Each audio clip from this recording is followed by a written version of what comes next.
This shiur is going to be very, very important because it's based on, as we'll see in a minute,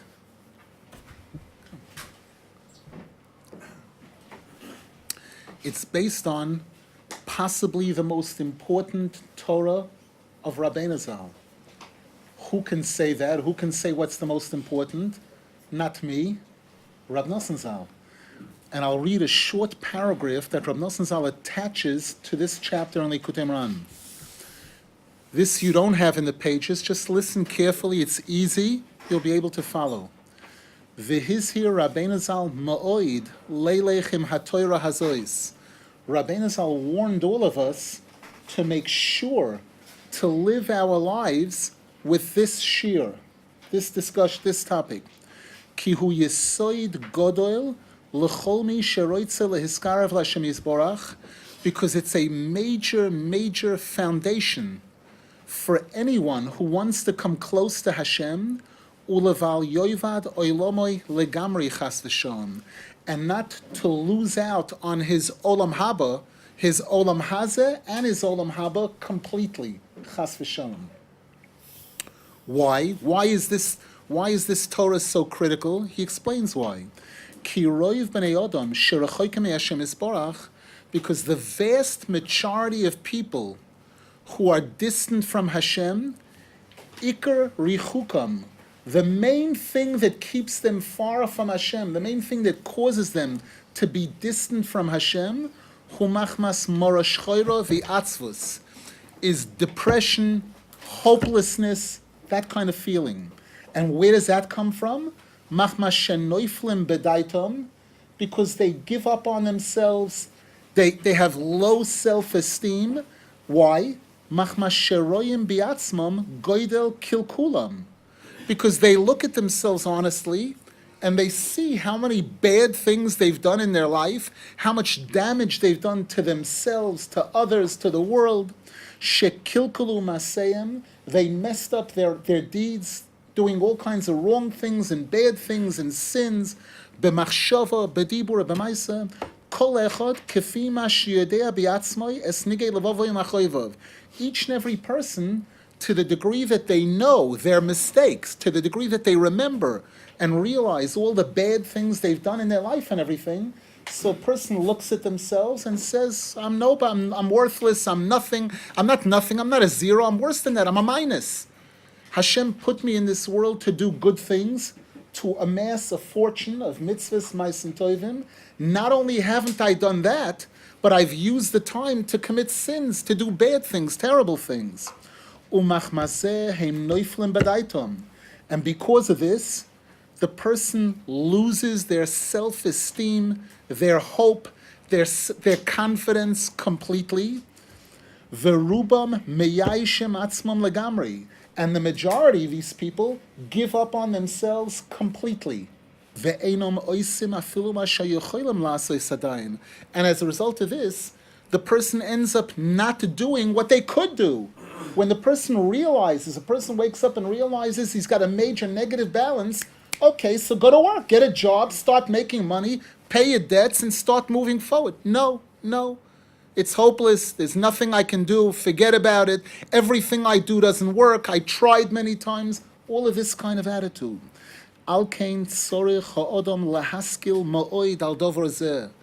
Therefore, a person has to be very smart, very intelligent regarding this kind of situation. Because all of this lack of self-esteem and lack of self-respect and being down on oneself,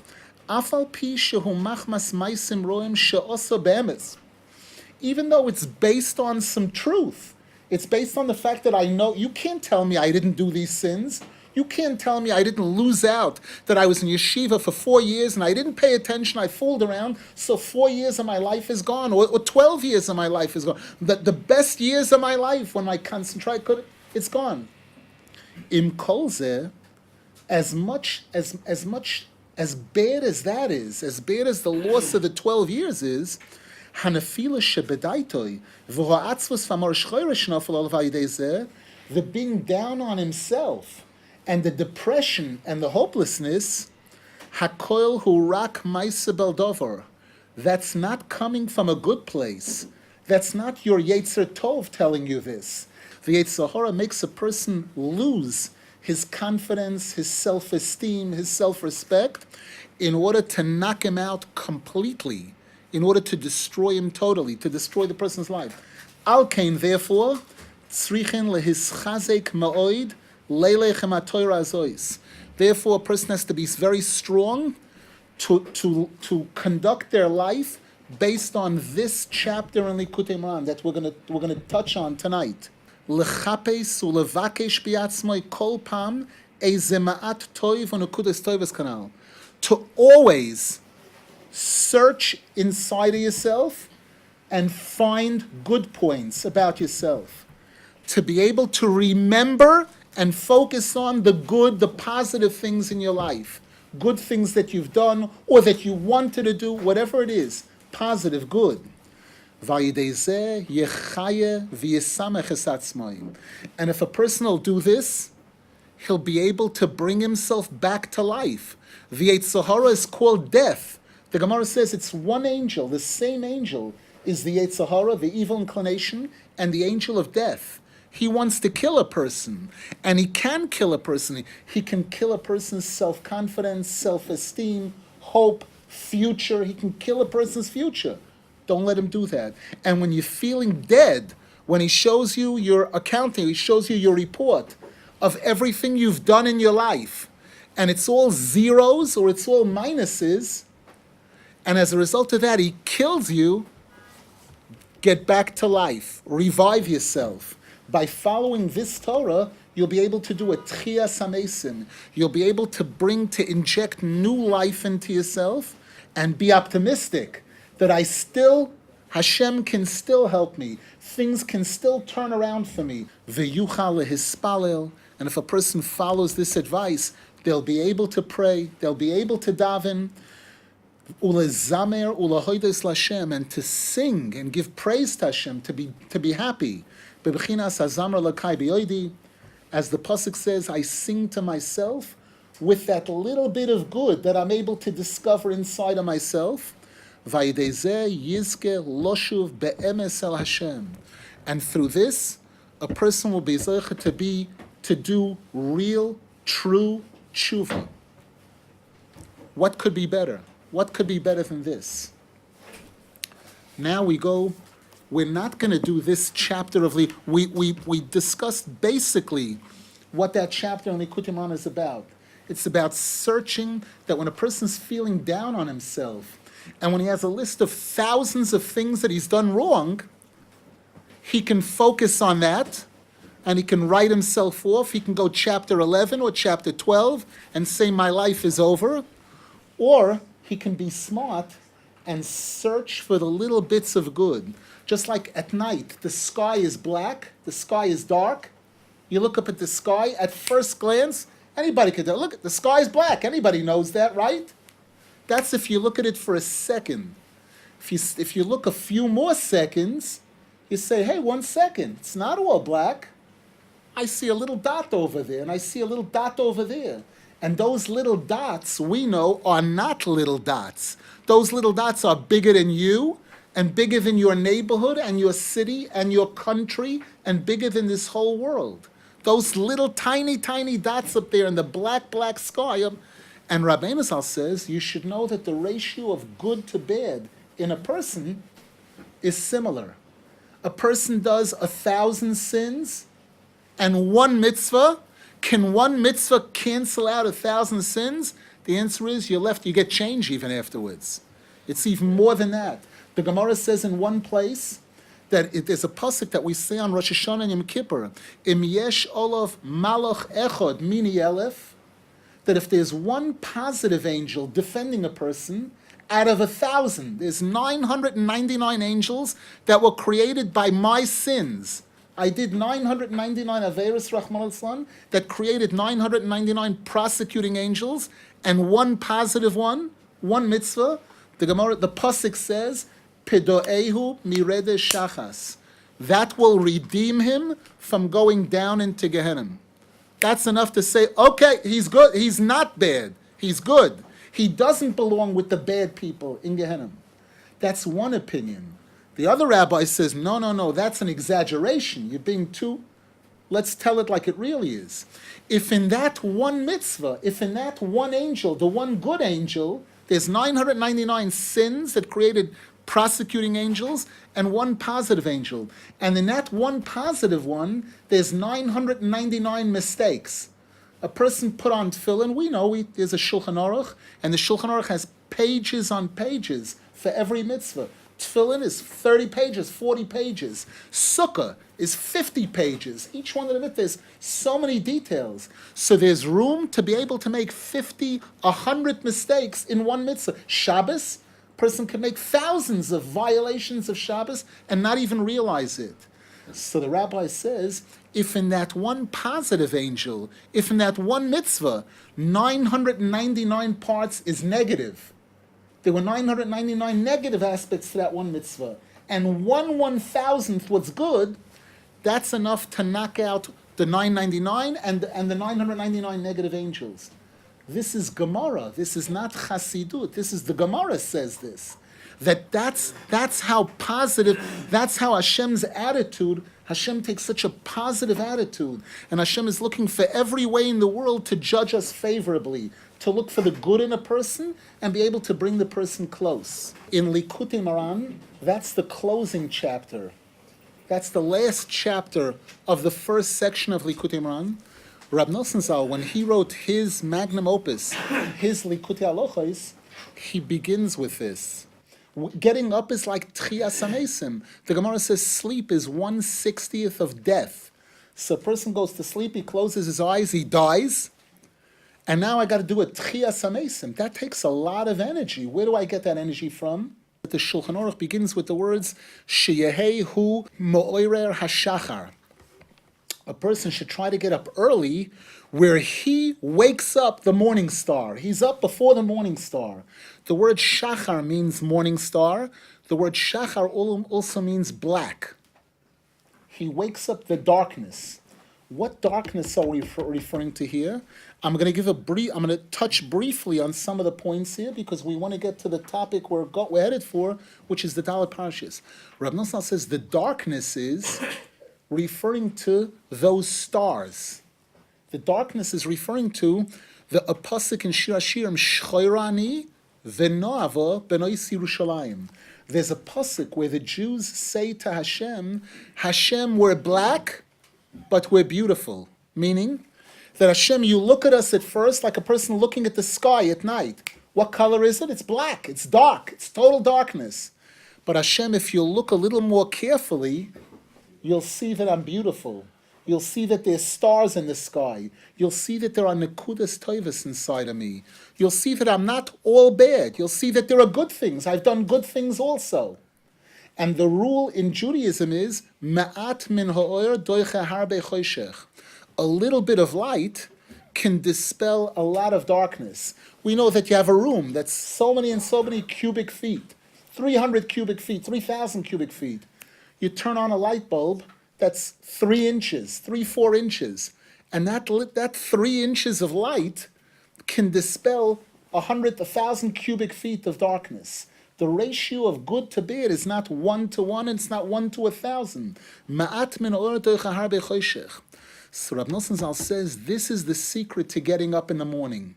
This is the secret, to be ma'oira the shachar, to be able to take the dark, what looks black at first. A person looks at himself and he sees black.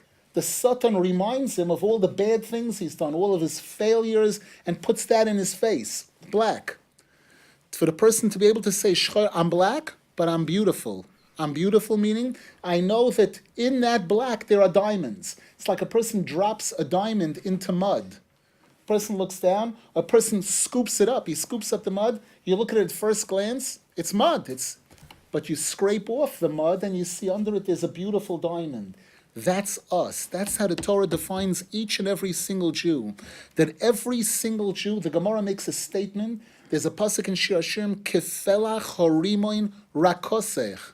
The Gemara says the emptiest Jew, afilu reikonin sheboch, the emptiest Jew The Jew who has done the least good, the least mitzvahs, melein mitzvahs kerimoin, is packed with mitzvahs like a pomegranate is packed with pits. Those little red pits, there's hundreds of them in a pomegranate. The smallest Jew, this is the Gemara saying, the least religious, the least observant Jew is packed with mitzvahs like a rimoin.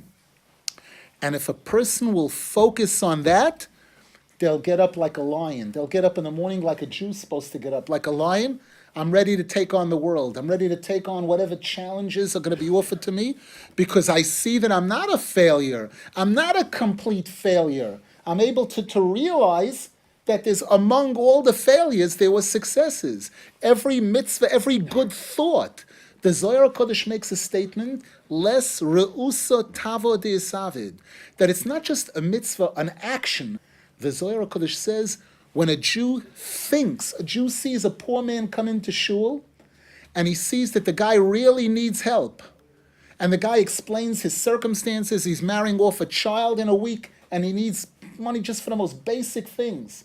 And the person says to himself, I wish, I'm going to give him a shekel, I'm going to give him 5 shekel, I wish I could give him 50, I wish I could give him 500. The Zohar Kodesh says that gets documented. Less re'usa, there isn't a ratzain toiv that goes lost.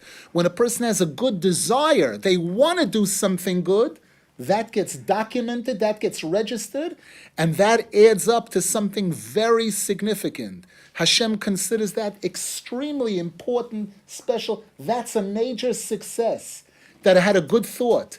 I had a desire. I wanted to help somebody. I wanted to learn. Person's about to go out to learn, and the baby starts crying, and he says, wow, I was here, I was planning, I called my chavrus, I told him we're going to meet, and something came up that I couldn't. So nothing. The hour is gone. It's not gone. That person comes to heaven, it's written down that he planned to learn, he wanted to study Torah for an hour. There was a situation, there was extenuating circumstances that came up that he couldn't. He definitely gets credit, definitely gets a certain portion of credit for wanting to do the right thing.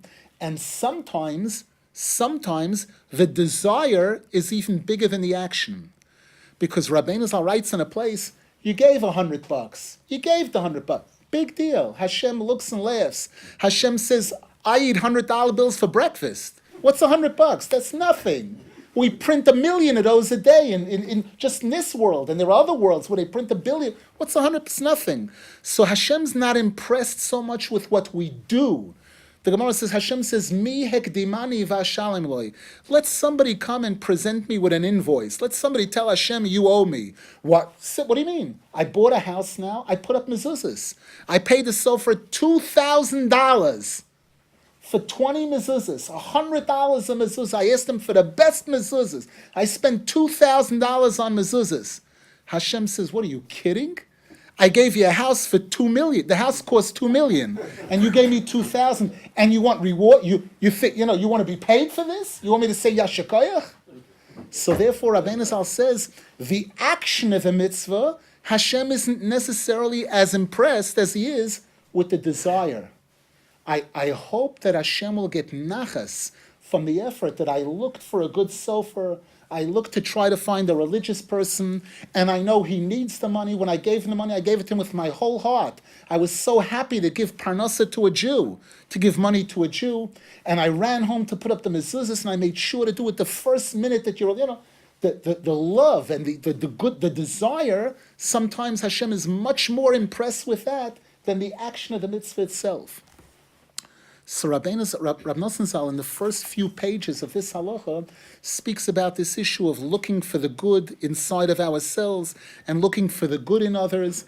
And once you do that, you change the picture completely.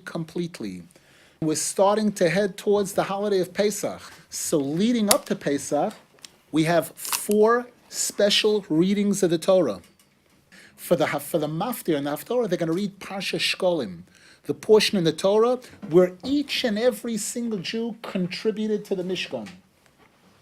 Then we have Parsha Zocher, which is going to be reading about Amalek, how Amalek came to attack the Jews, and how we succeeded in almost destroying him, destroying his leadership. And then we read Parshas Porah about the Paraduma, and then Parshas HaChodesh. And Rab Nosson Zal, in this piece of Likutei Halachos, ties these 4 parshios to the message that we were talking about now. And we'll show exactly how Rab Nosson Zal explains this. The first parsha, Parsha Shkolim, Shkolim is an example of charity, tzedakah. And there's a pasuk that says, Tzedek yikroehu leragloi. That tzedek, tzedakah, reaches all the way down to the feet, to the feet. The feet are the lowest part, the bottom. Who needs tzedakah? Who needs tzedakah? A poor person. The world, the general world, the Gemara says, Rebbe mechabed ashirim. The world respects wealthy people. A person who's very smart, a chacham, a gibor, an oshir, people respect that. A poor person, there are many people that they don't even see that. They'll walk in the street, they'll see somebody sitting on the floor, a homeless guy, they won't even look, because it's not part of their world. The mitzvah of tzedakah shows that a person is looking at the little guy. Not the little guy is nothing, the little guy is everything. I know that the Rabbeinu Zal, Rab Nosson Zal, many Sforim write that when a Jew goes out to work for parnasa, when is work classified as holy? When a person goes out to work and he says, I'm working to make money so that I can give tzedakah, so that I can support poor people.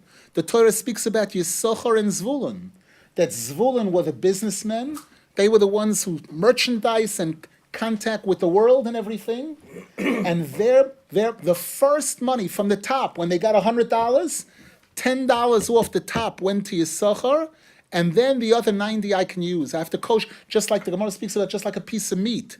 Meat has blood in it. You're not allowed to eat the meat until you remove the bad blood. You have to do malicha to get rid of bad blood. Money, blood is called dam, and money is called dam, domim. And in money also, you have to remove the bad blood before you're allowed to use it. How do you do that? By giving Hashem his portion, by giving that 10%. So the mitzvah of tzedakah represents this item of realizing the significance of the little guy, the nekuda toiva, that small person, that little dot, that star in the dark sky, and showing respect to that. And Rab Nosson Zal says that through tzedakah, he quotes based on Likutei Moharan chapter 17. There's a pasuk that says, Hoin Yosef Reim Rabim, that wealth attracts many friends. Naturally, a wealthy person is like a magnet. People are attracted to him. Rabbeinu Zal there speaks about tzedakah, that when a person gives tzedakah, he creates an atmosphere of goodwill. Because again, you got one person who's up here, one person who's got $1 million, another person who's got $100, and the millionaire is giving $100 to the poor person. He's lifting this one up, this one is being elevated, this one is bending down. He's lessening, he's lowering himself in order to raise the other person. That's creating shalom, that's making peace. Peace is you have two people who are far apart, and what's peace involved? Each one moving towards the other one. That's what tzedakah is all about. The Gemara says, Marbet tzedakah, marbet shalom. That tzedakah increases peace. And tzedakah is this concept of awakening the good, the hidden good. Recognizing the hidden good. That this person is not insignificant. There are some people that look at a poor person, he's nothing. My $100 isn't going to do anything. Big deal. The guy, what do you mean? The guy's making a what does that mean? A person says, yes, it will. The Gemara says, in fact, that when it comes to tzedakah, pruta al pruta mitztaref lecheshben godol. The Gemara says a penny and another penny adds up to a large number.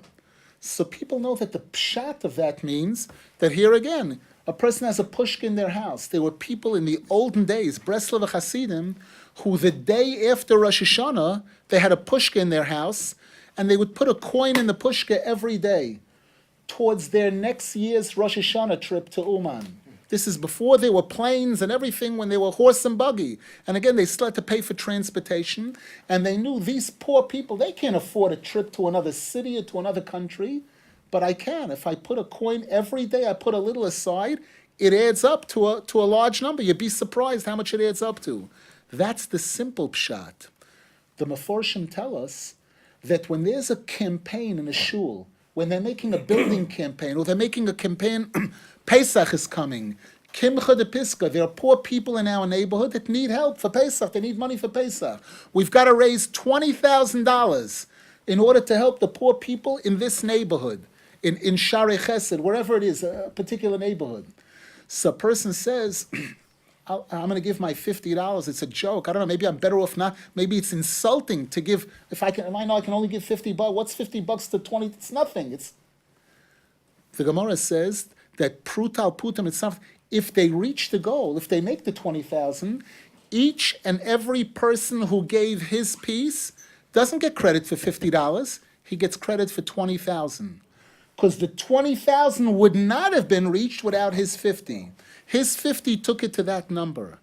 This is nekuda toiva. This is the significance of knowing how important a little bit is. This is the message in Parsha Shkolim, that when it came to the Mishkan, each and every person gave, how much did they give? A half a shekel. What's a half a shekel? It's nothing.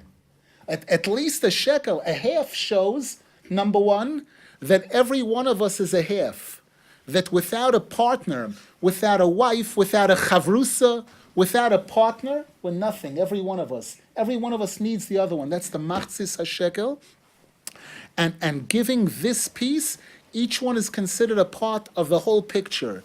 Each one is giving nidvenu libo, esashivenu libo, what he can give, what he can contribute, that kind of thing. And we know when it came to building the Mishkan, one gave gold, one gave silver, one gave wool. Each person gave. Each person was included. Each person's contribution was important. This is the nekuda toiva inside of each one. Then we move up to Parsha Zohar. Who did Amalek go after? Amalek is the worst enemy of the Jewish people. There's a pasuk, Reishis Goyim Amalek. Amalek is the top of all of our enemies, all of our nations. Who did he go after?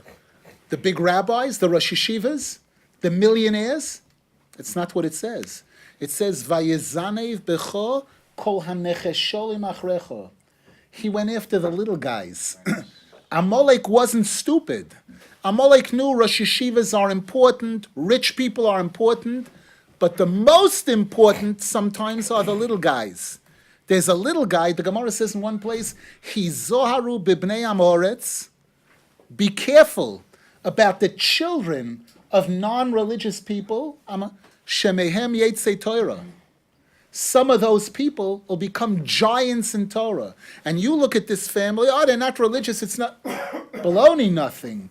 Look, try to be makar of them. Because sometimes the parents alone will become rabbi, and sometimes the parents, they're too far, they're 50 years old, they can't go to yeshiva now. But if you bring them close to Yiddishkeit, they'll put their kids in yeshiva. And their kids can become rabbis, their kids can become Rosh Yeshivas. So look out for that. Amalek knew that secret, and the Torah says, "Vayezanev becho kol hanechesholim achrecho va'ato oyef v'yogea." You were weak and tired. That's what Amalek went after. When we read Parsha Zohar, we're reminding ourselves about the weak guys and the little guys. That's me. That's me. When I look at myself and I see that there's so much wrong with me, I need to know that I'm the one who Amalek went after. So I'm not nothing. I'm very significant. Amalek knew that if he destroys these weak guys, he'll destroy Klal Yisrael. So the Zohar, the Mechias Amalek, is to wipe out, to destroy the negativity, and to recognize that from these places, from these tiny little dots, can come stars, major stars. And again, this is this point of being able to look for the good, and through that we defeat Amalek. Because again, these nechsholim, people who are down and out, they're ready to give up, they're ready to quit. The only way to save them is by being able to show them, to make them realize that they're not all bad. Those people that are involved in outreach or dealing with people who have all kinds of problems, whatever the problems are, know that as soon as a person's in a frame of mind of hopelessness or negativity, they look at themselves as negative, can't really help that person. In order to be able to help a person, I remember one of my rabbis, Reb Michal Dorfman Zichron Avracha, used to say that there's 3 requirements in order to be able to help a person. If those 3 things are there, you can help a person in any kind of situation. And if they're not there, unfortunately, the person will not be able to be helped. The 3 requirements are, number 1, the person has to know that they have a problem. They have to admit to the problem. Number 2, they have to believe that they can be helped. They have to believe that it's not all hope is lost. It's not zero. There's still a possibility. And number 3, they have to want to help. Those 3 criteria. He realizes he's got a problem. He's honest. If a person says, I'm perfect, and they're far from perfect, then you can't really help that person. Then we go on to Parshas Porah. What is Parshas Porah? One of the worst sins in our history is the Egel Hazov, the golden calf. The Paraduma, listen carefully a little, because this is a little bit deep, but it's very special. The pasuk that introduces the topic of Paraduma, it says, V'yikchu elecha Para Aduma Temima. It must be a red, completely red cow, asher ein ba mum, that has no blemish in it whatsoever. The Sifrei Kabbalah tell us, the Zohar Kodesh tells us, Aduma, red is Edom, red is Esav, red is Russia, Mother Russia, its name, Rishoim. That's red. That's called Dino Kashya. It's not Stam. These things aren't just coincidence that their color is red and their name is Russia. That's the Gemara says, Rabbi Meir Daik Bishmo. So red is called Dino Kashya. That's real severe judgment, harshness. The next word, Tmima, the word Tmima, which means many things in Hebrew. The word Tmima means whole, in this case, completely red, but the word Tmima al pi Kabbalah refers to Malchus, a lighter level din. Aduma, red, is Gvura, the Midas HaGvura. Tmima is Malchus, and in fact the word Tmima is Bigematria Malchus. And that's called, Malchus is also Midas Hadin. The Gemara says, Dina de Malchus Adina, that Malchus is government. Il moloi moiro shel Malchus. Malchus is Yira, but it's a lighter level din than Gvura.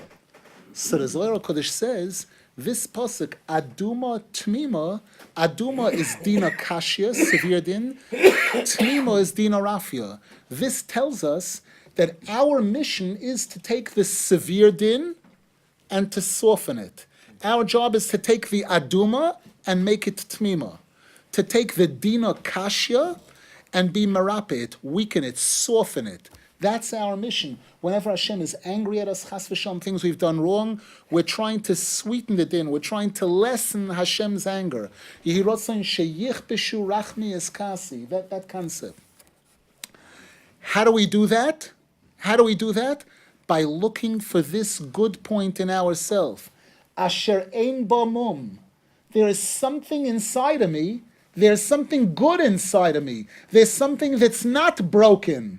Every part of me, every organ of my body is broken for my averos. Tomoises rosh hara, kol atzmoisa, the bones, the sins are inscribed in the bones. But asher ein ba mum. There's something inside of me that's not blemished, that's not bad. There's an akuda toiva inside of me. And when a person is able to realize, asher lo olo ale ha'oil, and that nekuda toiva is something that's beautiful. Like we said, shchoirani v'nova. I'm black. It looks like I'm all black, all bad, but v'nova.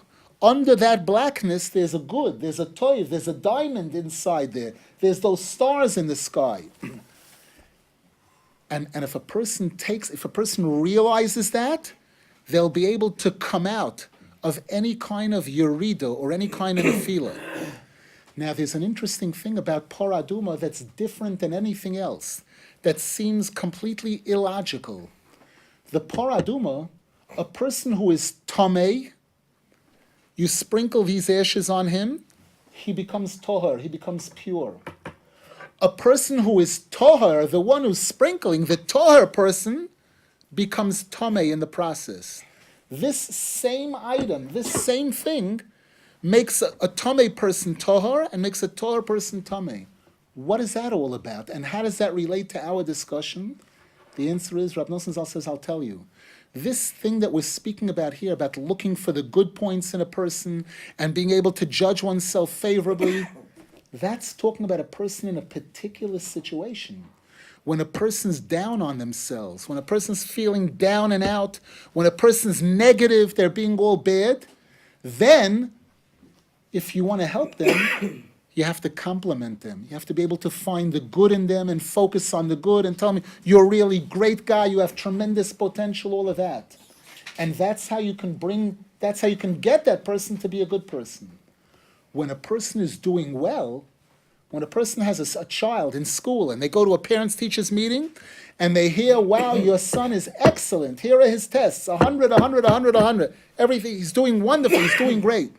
The parent comes home and tells the student, you're perfect, you're wonderful, you're the greatest, you're the best. That kid doesn't know, where do I go from here? Then there's nothing for me to do. Then I can kill myself, I'm finished, I'm 100, I've reached the top. To a person who's good, that same medicine, this same medicine of saying you're really good, you're really wonderful, you're excellent, you're perfect, that's for the person who's tamei. When a person's in a yerida, you have to give them that medicine. When a person's tohar, when a person's strong, and then you don't insult him, you don't kill him, but then you got to tell him, you got to show him that he still has a long way to go, that he still could be better, and next year is going to be even harder. You have to prepare for next year because this is kindergarten, this is small. Next year you're going into high school, that's a whole different league. You better don't think you're going to rest now and relax because at 100, this is just kid stuff to prepare you for the real world. So Rav Nosson says this is this concept of this message. This Torah is about looking for the nekudas toivos, that it's metaher tmeim. For those who are in a state of yerida, this is the medicine that they need. This is what they should be fed. But for a person who's tohar, a person who's doing well and strong, don't tell him you're great. There are people who do that. They're busy telling their kids that they're great and perfect and everything, and the kid has no motivation. The kid doesn't know that he's got a long way to go still. He thinks he's on a first-name basis with his parents because we're buddies. Daddy said that I'm perfect. Perfect. Then what? In what is he bigger than me? What is he? I'm at least as good as him. Maybe I even know more than him. Chas v'shon. That's the Paraduma. And now we come to the climax. After Parshas Parah, we have Parshas HaChodesh, which is the first mitzvah that Hashem gave the Jewish nation upon coming out of Mitzrayim.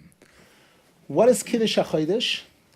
That at the end of the month, when it becomes the end of the month, the moon just about disappears. What is the moon? The moon is the Jewish people. The Gemara says that the sun represents the other nations, the sun is constant, the moon represents Klal Yisrael, the whole Jewish nation and each and every individual Jew. And the moon has its ups and downs. The first half of the month it's growing, becoming brighter and brighter. The second half of the month it's going down and down, yeridos. At the end of the month, when it looks as if the moon has just about disappeared, it's zero, almost at zero, the Jews are supposed to run outside and look and find the moon. And what do they find? When they find a drop, when they find the slightest drop of the new moon, they come running to Bezdin and they tell Bezdin, we saw this little, and Bezdin interrogates them and everything to prove that they really know what they're talking about. And if they're right, that they saw the tiniest drop of the new moon, what does Bezdin announce? Mekudosh, mekudosh. Holy, holy. What holy? What are you, nuts? That little thing, that's nothing. That's not even it's not nothing. That little drop of light is kodesh, That's what Hashem wanted Klal Yisrael to know when they came out of Mitzrayim. We just came out of 49th level of Tumah. We were on the bottom of the bottom of the bottom. We hit rock bottom. And now we're coming out and we're starting. And how are we going to be motivated? What's going to motivate? What do you mean, coming from where I'm coming from? If I live 10,000 years, I can't really amass anything significant. Hashem gave us the mitzvah of Kiddush HaChodesh to know that in Judaism, when you see a drop of light, when you see a drop of good, that's already holy, mekudash, mekudash, it's holy, holy. That's the secret. That's the secret of the tikkun of Klal Yisrael. We know that we are compared to the moon.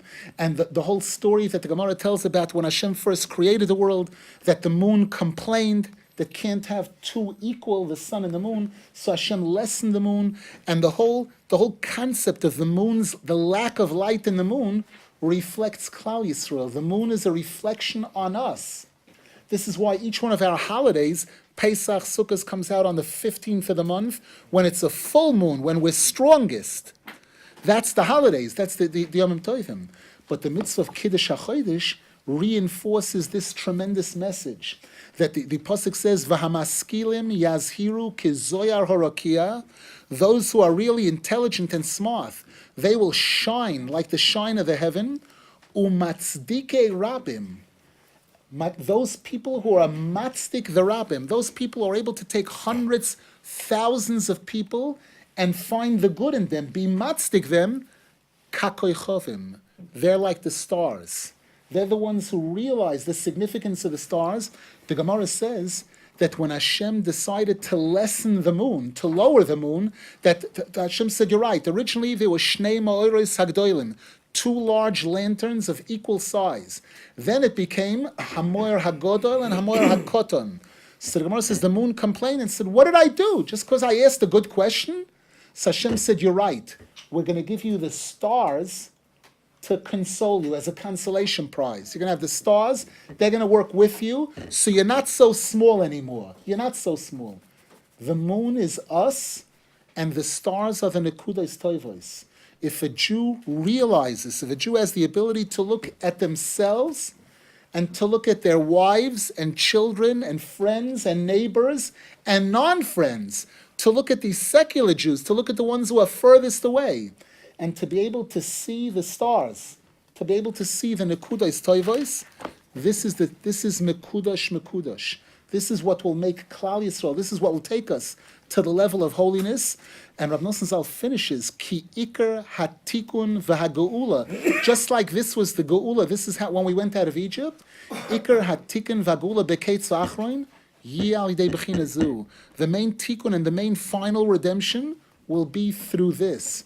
Because in our generation, the Torah tells us we're in hastara shebetoich hastara. We are living in a time of darkness. What are you talking about?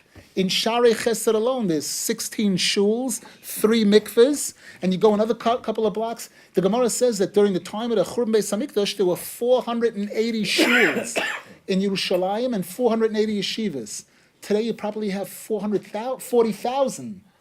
So a person would think that we're living and, the light couldn't be brighter. But it's not true. It's not true. If you look at Klal Yisrael, if you look at each and every individual person, and you ask a person, how you doing? And the person says, I'm doing terrible. All of this attitude that the Yetzer Hara pushes on us, of trying us to go negative, to see the bad in everything. And the tikkun for all of this is this chapter 282 in Likutei Moharan, this first halacha in Likutei Halachos, that if we'll be able to look the way Hashem looks, to look for the nekudas tovos, to look for the good, we'll be able to pull ourselves out of hastara shebetoich hastara, out of the worst yerida. And at the same time, when we're feeling good about ourselves, when we're doing good, when we're on a roll, don't pat yourself on the back. Don't say, the Gemara says that a person should, Rav Nasan Zal quotes the Gemara which says, "Afilu kol ha'olam kulo yomer lecha tzadik ato." If the whole world tells you you're a tzaddik, heyei beinecha karasha. Look at yourself as like a rasha. Rav Nasan says, note, it says kirasha, like a rasha, veloy rasha gomor. A Jew is never allowed to say, I'm a rasha, I'm a complete rasha. That you're not allowed to say. But again, when a person's running, when a person's learning and he feels enthusiasm, cheshik, that's not the time to compliment yourself. That's the time to say, I'm happy, I'm very happy. I know Baruch Hashem today I had a pretty good day. I learned 6-7 pages of Gemara and some halacha and this, that, and I made it to the first minyan. I know there's still a long way to go, and I'm gonna keep trying. I know tomorrow's a new day. Tomorrow I'll be better. With this attitude, we'll be zeicha to do what we need to do to improve ourselves and Klal Yisrael and to see the coming of Moshiach, the Binyan Beis Mikdash, Amen v'Amen.